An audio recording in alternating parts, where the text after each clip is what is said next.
Hello, everyone. My name is Gabriel Flores. I am a year six teacher and ICT coordinator at a school here in Bangkok, Thailand. And today I would like to talk about just very briefly on how to use Google Sites for online learning in order to make lessons more engaging and more creative. In addition to that, I would also like to look at how to incorporate the United Nations Convention on the Rights of the Child in our lessons. Our school is a rights respecting school, and so we try to integrate the UN Convention on the Rights of the Child in all of our lessons. This provides us with a lens on how to look at, in this case, historical figures from the past. And so we look at these different explorers and we sort of think critically, how would these explorers have implemented, how did they advance, or how did they impede the UN Convention on the Rights of the Child? Obviously, this is a convention that predates many of these explorers, and so that is contextualization that our students from a historical vantage point would need to be aware of. So I'd like to start off by first just showing us a sample of this website that I created, this Google site, which is an intranet site, so only our students can access this. And I have placed a link of this on my Google Classroom so that our students can then access this lesson. So what happens when we create a Google site? How does that change the nature of teaching and learning? Well, first of all, we have, in this case, we have these different explorers. And so as a class, we can decide which explorer we would like to learn about.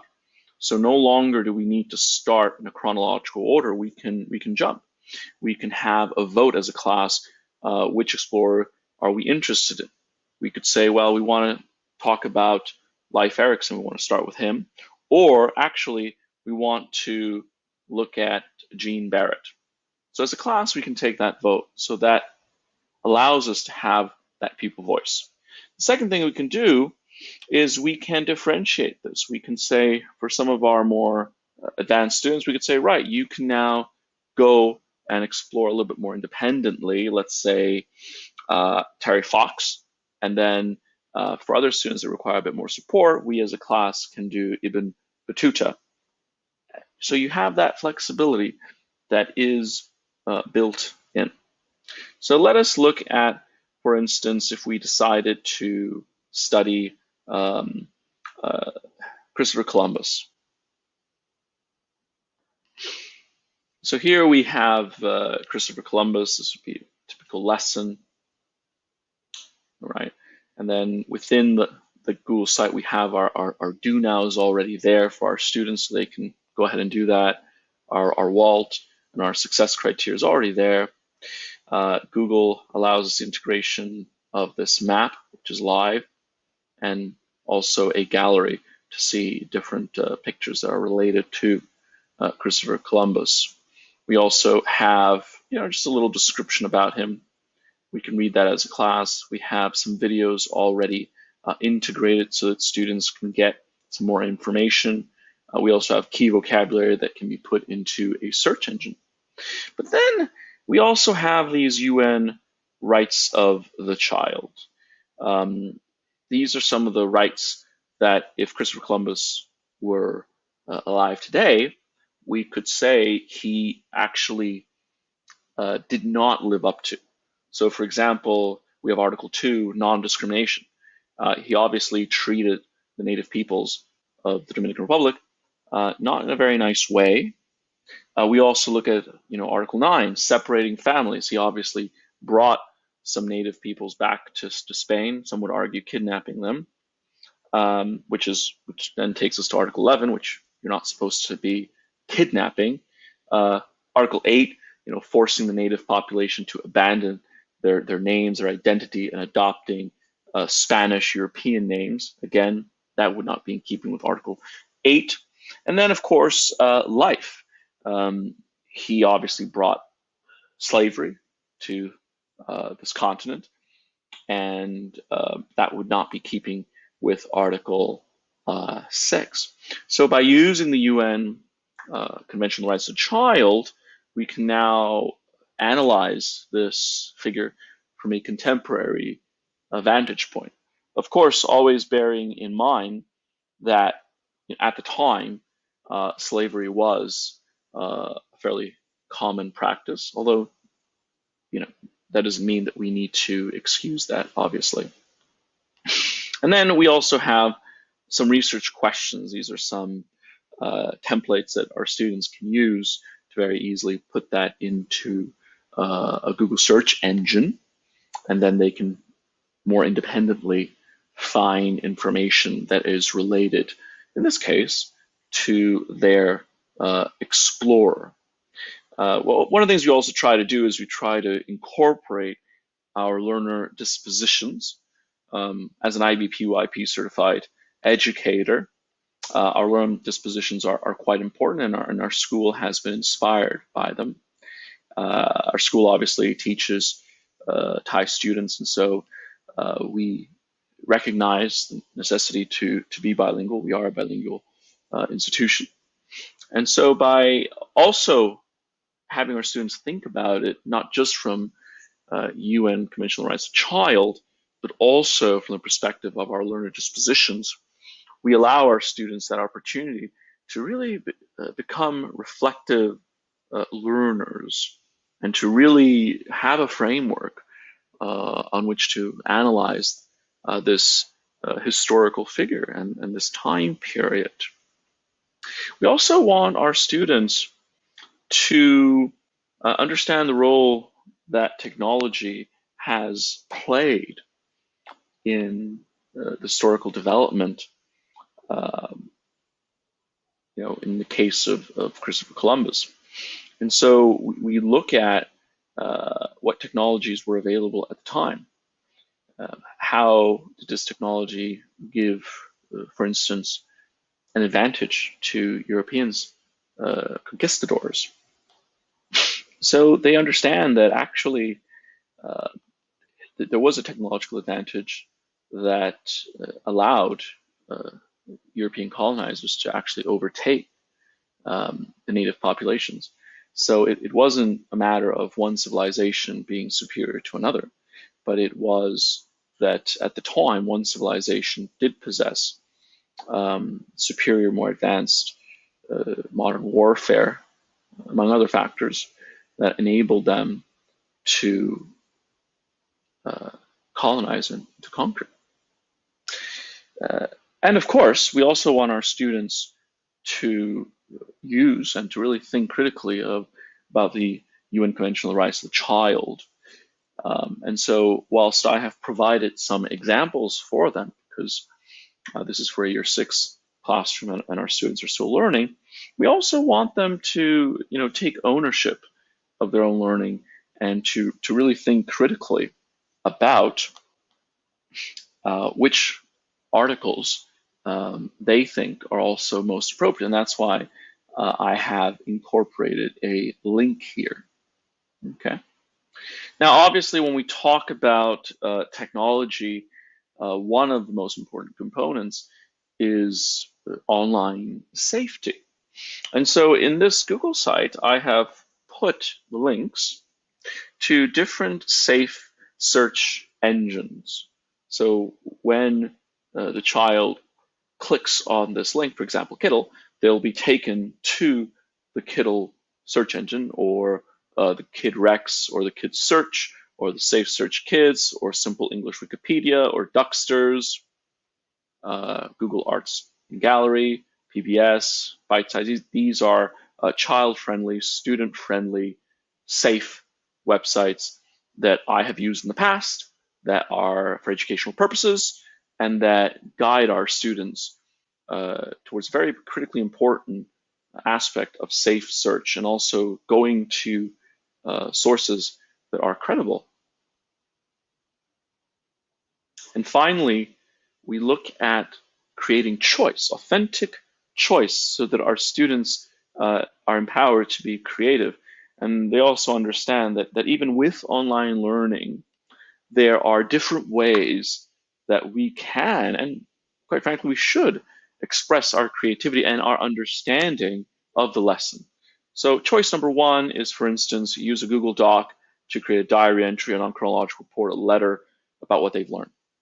Choice two would be create a Google slide presentation, Canva, create a poster, a brochure of what they understood, create a Google site where they themselves create their own Google site or website to explain what they had just learned. Our students have iPads, so they could create an iMovie instead, or a book creator, or even something less IT, so they could create their own drama role presentation, and then on the webcam they could show that. They could also use mind maps. They could write it down on a piece of paper or go to a website that offers the possibility of creating a mind map. Of course, there's always a good old pencil and paper. This is also a technology that works offline. It doesn't require electricity. They could write it down on a piece of paper, then they could show it on their screen, or they can take a screen, or they can upload it to Google Classrooms, or they can take a screenshot and put it into a Jamboard. They can use some thinking tools, different thinking maps. They could create a diorama if our students are at home. They can use resources, toys they have at home to create their own diorama. They can make a more traditional sort of science fair presentation where they get their own boards at home, they get paper, they print it off, and then when they come back to school, they then present that. They can make a drawing. I mean, the power of being able to visualize something using artistic creativity is something that's very important. And whilst Gardner's multiple intelligence theory may have fallen out of favor in some corners, I still do believe that children have different ways that they prefer to present information. And so if we have students that are more artistically inclined, they should be given that choice. This is another one of my favorites, which is to write a poem. You know, rather than writing a non-chronological report on what they learned about this historical figure, they could just write a poem, read it out loud. They could create a data visualization, so they could find information on stats on, for instance, how many slaves were there, or how many people immigrated, or the population growths. This could be for a bit more advanced learners. They could lead a online debate on the merits of exploration, on the merits of colonization, on whether Christopher Columbus was a hero or a villain, or both. They could use Blogger to create their own blog. They could create a physical poster. So Canva would be a digital poster, but they could create a physical poster. They could do a green screen, okay? We could hot seat a character. One student could pretend to be Christopher Columbus, and then we could hot seat that person. We could write an email to a friend explaining what we've just learned. We can create a digital quiz using Google Forms. We could go on Epic, read a book about Christopher Columbus, summarize our points. We could create a game. So, you know, this is something that for our more creative students, we could create a game on Christopher Columbus or our explorers. We could participate in a Google chat, so we could set up a chat just with a certain number of students, and then they can just have a go at discussing their understanding. They can create a digital portfolio and upload that to Google Drive. We could create a digital world using Minecraft. At our school, we have Minecraft for education, so we go into creative mode, and they could recreate La Niña, La Pinta, La Santa Maria ship, or they could recreate the political economy of 17th century, 16th century Dominican Republic. A lot of our students are YouTubers.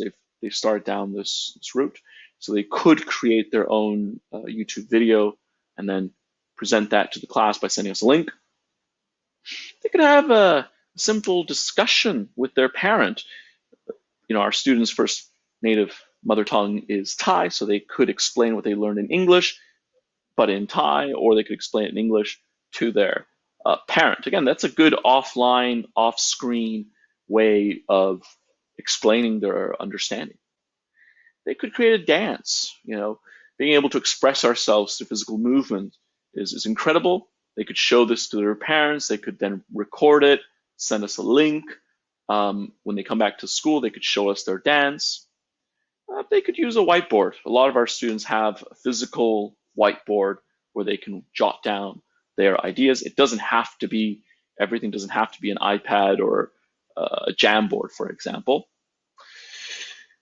They could be more creative. They could use paper and other resources like scissors, glue, Scotch tape, crayons, paint brushes to explain their understanding.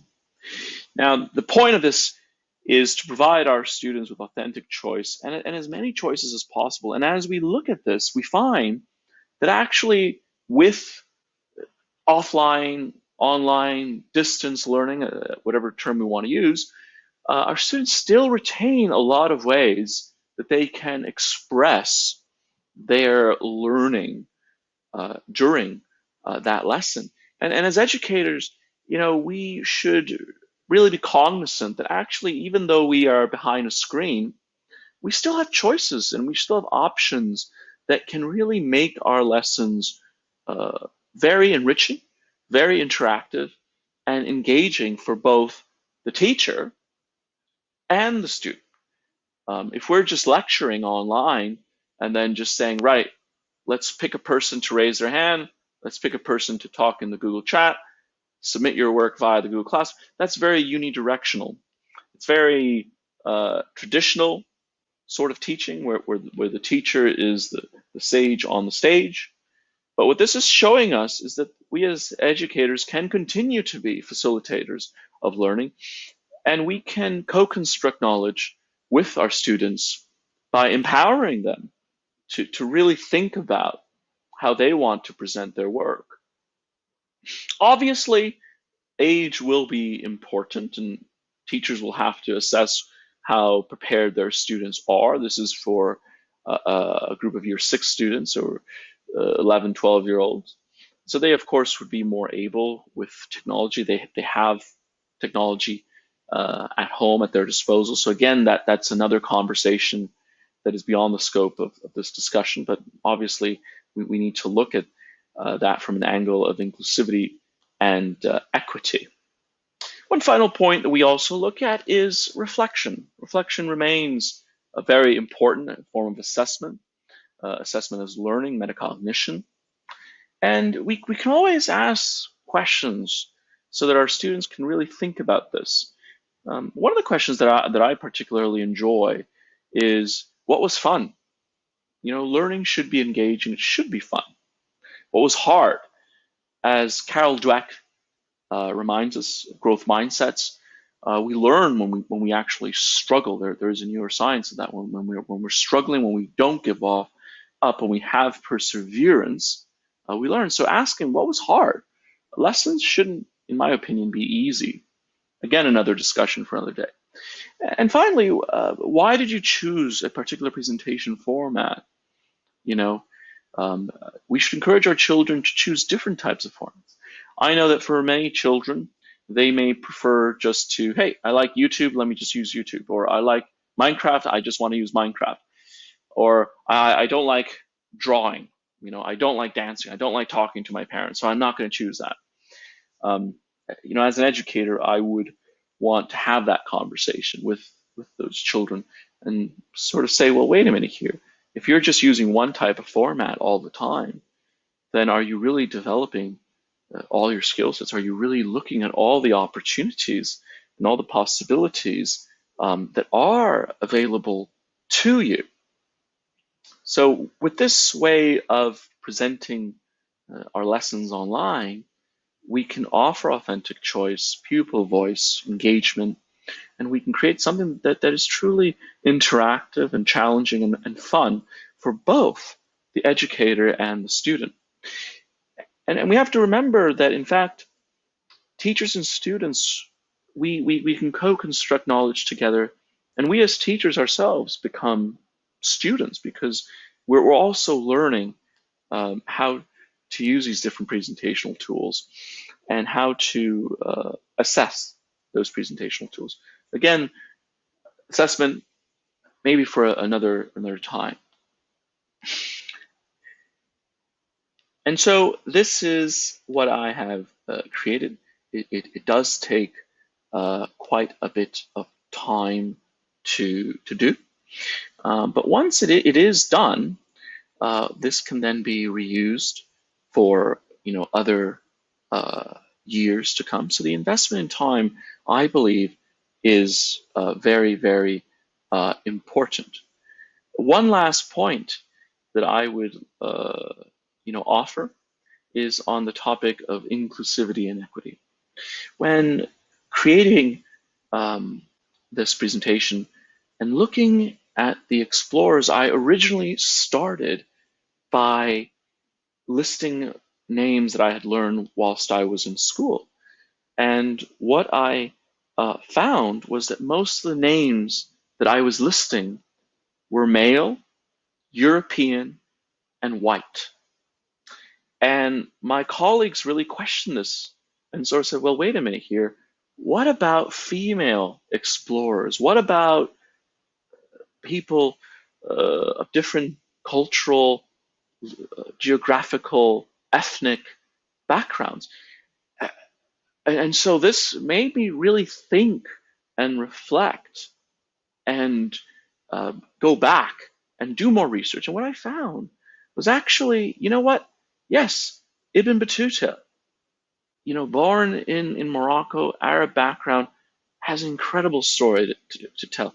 Zheng He from China created the largest fleet ever known. His ships dwarfed, his ships were the equivalent to the Titanic, and Christopher Columbus's ships were the equivalent to a canoe, if you look at it as a comparison.